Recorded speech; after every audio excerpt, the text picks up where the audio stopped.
Battle of Verneuil. The Battle of Verneuil, fought on 17 August 1424, stands as one of the bloodiest and most decisive clashes of the Hundred Years' War.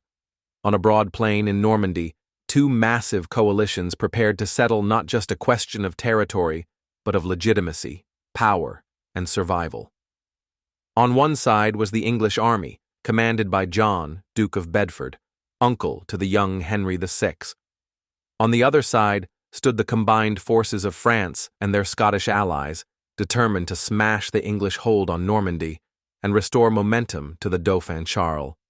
The stage was set for a confrontation on a scale rarely seen since Agincourt nearly a decade earlier. Yet, unlike Agincourt, Verneuil would prove to be even bloodier, earning the grim name a Second Agincourt among contemporaries. This was not merely a contest of valor. It was a clash of strategy, of formations, of mistakes, and brutal executions of battle plans. The English army under Bedford was smaller in number compared to its opponents, but it carried the advantage of discipline and cohesion. English armies of this period excelled at combining longbowmen with heavily armed men-at-arms, fighting in compact formations that could withstand cavalry shock and grind down larger foes. Bedford had arranged his force in the typical English battle line, dismounted men-at-arms forming the central block, supported on the wings and in advance by companies of longbowmen. These archers, who had won glory at Crécy, Poitiers, and Agincourt, once again carried the hope of tipping the scales against a larger enemy. The Franco-Scottish coalition, led by the Count of Aumale and the Earl of Douglas, sought to overwhelm the English by sheer weight of numbers. Their strategy leaned on traditional medieval confidence, the courage of armored men in direct combat, the devastating potential of mounted cavalry, and the fierce resolve of the Scots who had come to aid their French allies. Adding to this strength was a contingent of heavily armored Milanese cavalry, mercenaries renowned for their devastating charges. Their presence was expected to punch through English lines, break the formation, and open the way for French victory. As dawn broke and the two sides arrayed themselves, the English held steady in disciplined silence.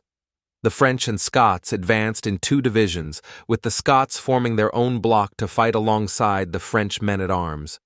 Before steel met steel, both sides unleashed volleys of arrows. English longbowmen loosed flights with practiced rhythm, but the Scottish archers on the opposite side responded in kind. It was a deadly prelude, a storm of shafts blackening the sky. The turning point came early, however, with the movement of the Milanese cavalry.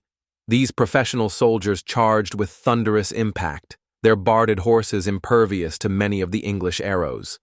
The English defensive stakes, effective at Agincourt, were not as securely placed here, and a section of archers was broken and scattered.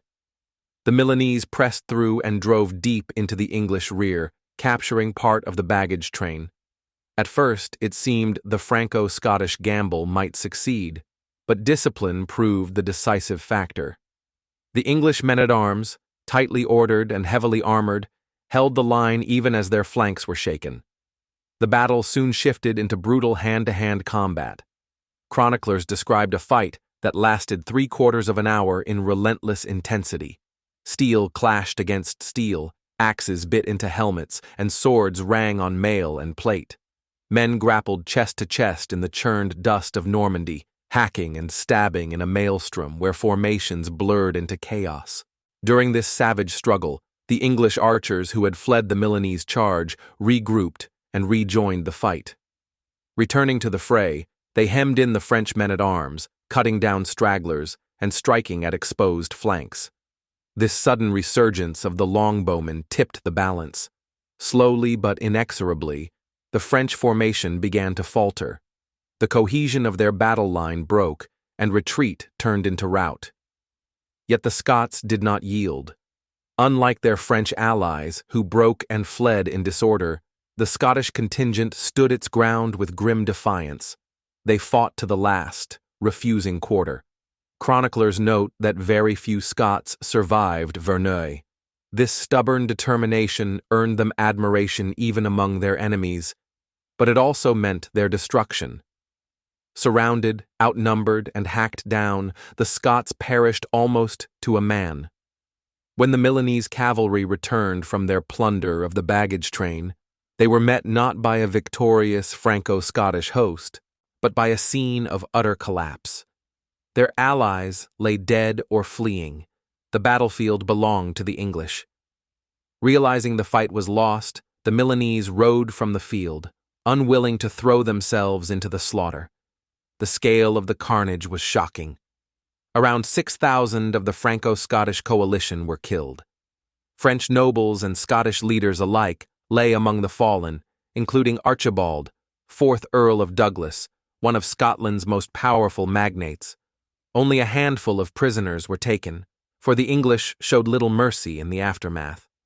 Some accounts record English losses as astonishingly light, though others suggest they too suffered heavily in the prolonged melee. Regardless, the English army stood triumphant while their enemies had been annihilated. Strategically, the Battle of Verneuil was a crushing blow to the Dauphin's cause. It effectively ended Scotland's ability to send large armies to aid France, for the cream of its fighting nobility had perished. The French themselves lost not just soldiers but morale, as yet another attempt to drive the English from Normandy ended in disaster. Bedford's victory cemented English control over northern France and gave the appearance, for a time, that the dual monarchy of England and France under Henry VI might endure.